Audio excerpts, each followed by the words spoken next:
వీళ్ళంతా batch గోల్మేల్ batch వాస్తవంగా చెప్పాలంటే మూడు రాజధానులు మూడు రాజులని వీళ్ళ అధినాయకుడు కూడా గోల గల్లంతు చేశాడు.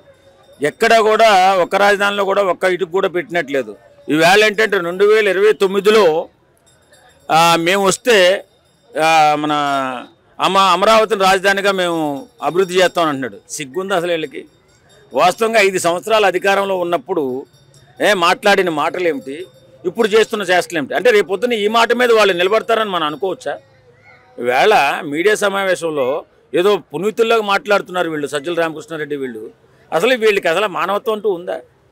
అసలు అమరావతి వేశ్యల రాజధాని అన్నటువంటి దుర్మార్గులు ఎవడన్నా ఉన్నాడంటే వైసీపీ నాయకులే.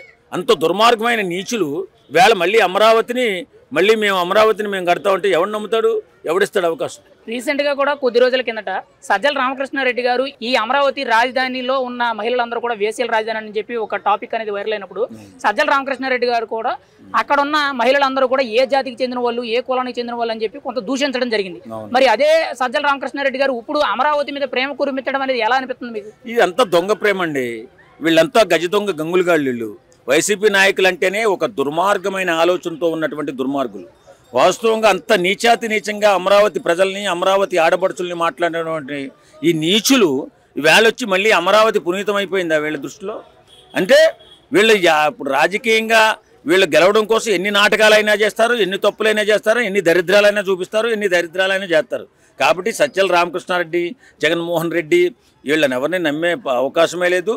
ఎవరు కూడా ఆంధ్ర ప్రజలు వీళ్ళని నమ్మరు, ఖచ్చితంగా నమ్మరు.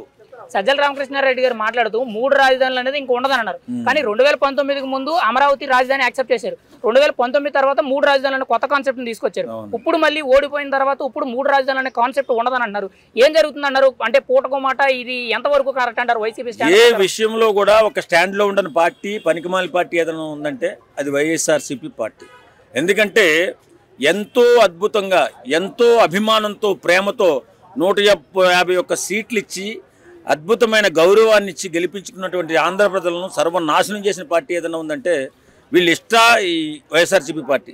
ఇష్టాన్ని రీతిగా మాట్లాడడం, ఇష్టాన్ని రీతిగా రాజకీయాన్ని కలుషితం చేయడం, దుర్మార్గంగా మాట్లాడడం, ఎంత గొప్పవాడినైనా వాడి కుటుంబాన్ని కూడా తీసుకొచ్చి వీధిలో పెట్టడం, ఇలాంటి ఎన్నో రకాలమైన దుర్మార్గమైన కార్యక్రమాలు చేసి ఈవేళ 11 సీట్లకు పడిపోయి ఇంకా ప్రజల్ని ఏమార్చాలి, వాళ్ళని మభ్యపెట్టాలి, ఎలాగైనా 2029లో అధికారంలోకి రావాలని దుర్మార్గమైన ఆలోచన చేస్తున్నటువంటి వ్యక్తులు వీళ్ళు. ఈ సజ్జల రామకృష్ణారెడ్డి మాటకి ఏం విలువ ఉంటుందండి? జగన్మోహన్ రెడ్డే చెప్పలేదు, ఇవాళ సజ్జల రామకృష్ణారెడ్డి వచ్చి చెప్తే అది నమ్ముతామా మనం? ఒకవేళ 2029లో వైసీపీ అధికారంలోకి వస్తే రాజధాని అనేది కొద్దిపాటిగా మిగిలి ఉన్న అభివృద్ధి కానీ, లేదంటే ఒకవేళ జరిగిన అభివృద్ధి కానీ ఏ విధంగా ఉంటుంది? వైసీపీ ఖచ్చితంగా మళ్ళీ 3 రాజధానులు మొదలు పెడుతుందా, లేదంటే అమరావతిని కంటిన్యూ చేసే ఛాన్స్ ఉందంట? వైసీపీ వచ్చే అవకాశమే లేదండి. ఎందుకంటే ప్రజలు బాగా తెలివి మీరారు. ఇప్పుడు ఎవరైనా సరే అభివృద్ధితో పాటు సంక్షేమాన్ని చూసుకునే వ్యక్తినే గెలిపిస్తారు. ఇప్పుడు జగన్మోహన్ రెడ్డి గారు సంక్షేమం ఒకటే చేశారు, అభివృద్ధిని వదిలేశారు. అభివృద్ధి ఉంటేనే కదా యువత భవిష్యత్తు. అభివృద్ధి లేనిది యువతకు భవిష్యత్తు ఎలా వస్తుంది?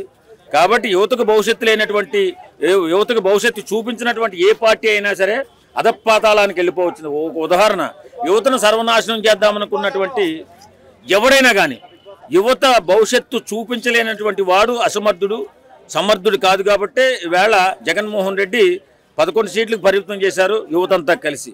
కాబట్టి వీళ్ళు ఎన్ని మాయమాటలు చెప్పినా, వీళ్ళు ఎన్ని పిల్లి గంతులేసినా వైఎస్ఆర్సీపీ పార్టీని నమ్మడానికి ఆంధ్ర ప్రజలు సిద్ధంగా లేరు.